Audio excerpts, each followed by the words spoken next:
générale, elle vous aurait fait un discours officiel. Je profite de ce qu'elle n'est pas là, parce qu'elle allait rencontrer M. Mulcair cet après-midi à Ottawa. Il faut aussi agir sur la scène fédérale. Et je vais vous partager, si vous voulez bien, mon témoignage à la fois d'amnistienne et de mère. Amnesty International a fêté ses 50 ans il y a 2 ans. Et notre travail, c'est de défendre les droits partout à travers le monde. Et je peux vous dire qu'on a donc 50 ans d'expérience de documenter de la brutalité policière partout à travers le monde. Et généralement, cette brutalité policière-là est justifiée par les gouvernements qui disent qu'elle fait ça au nom de notre sécurité. Ça fait 18 ans que je travaille pour Amnesty et jamais j'aurais imaginé que je pouvais le faire un jour au Canada, au Québec, de rappeler au gouvernement que la brutalité policière n'est jamais acceptable. Je dois vous dire que les bureaux d'Amnesty sont au 50 Sainte-Catherine-Ouest, juste à côté du TNM, mais aussi juste à côté des stationnements du SPVM. Et tout le printemps dernier, je peux vous dire qu'on était pas mal stressés, parce qu'on était aux premières loges quand on voyait soir après soir, journée après journée, 22 après 22, le déploiement des forces policières, et qu'on avait ensuite des rapports de ce qui s'était passé, les dizaines de milliers de manifestants pacifiques qui s'étaient fait gazer, qui s'étaient fait taper dessus, qui s'étaient fait arrêter, qui s'étaient fait casser les jambes, et de façon générale, comme l'a dit de façon très éloquente, Madame des Affaires citoyennes, dont j'ai oublié le nom, se sont fait dire que c'était illégitime de descendre dans la rue pour manifester pacifiquement.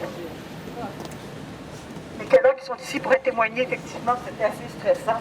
Et encore vendredi dernier, c'était assez stressant de voir ce déploiement policier. Ceci dit, le déploiement policier, c'est une chose. Ce qui était le plus stressant, c'était jour après jour, semaine après semaine, les appels à l'aide qu'on recevait au bureau. Je suis descendue dans la rue pour manifester pacifiquement et j'ai été agressée par les policiers. J'ai essayé de venir en aide à une jeune fille qui était tombée et je me suis fait taper dessus. J'ai voulu défendre mon point de vue, je me suis fait insulter. Nous étions pacifiques et nous nous sommes fait arrêter.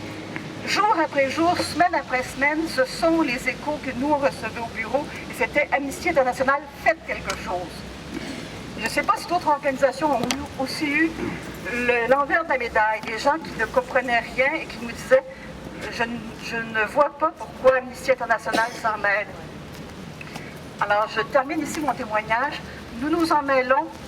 Nous avons demandé une enquête publique à plusieurs reprises le printemps dernier. Nous l'avons redemandé en novembre dernier et nous le redemandons aujourd'hui parce que cette brutalité policière et cette dérive qui fait croire que de manifester pacifiquement n'est pas un droit fondamental, on voit un glissement partout au Canada. On l'a vu au Sommet des Amériques à Québec, on l'a vu au G20 à Toronto, on l'a vu à Montebello et on le voit dans les rues de Montréal depuis plusieurs années. C'est une dérive qui est extrêmement préoccupante et c'est une dérive que nous, on a documentée ailleurs dans le monde et on ne veut pas que ça arrive ici au Canada et que ça arrive ici à Montréal.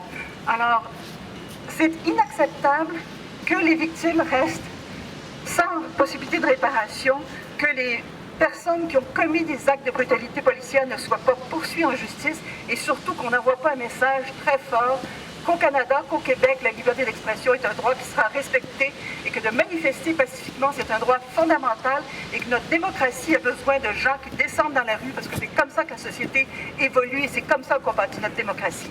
Merci beaucoup.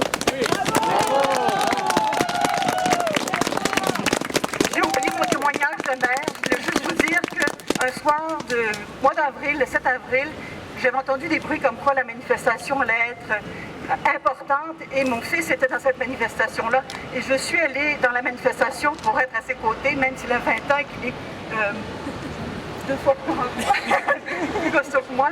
Et j'ai goûté aux premières loges de ce que c'est de se faire gazer, matraquer et être dans l'impossibilité d'obéir aux ordres de la police parce que c'est impossible d'obéir aux ordres de la police. Merci. Merci.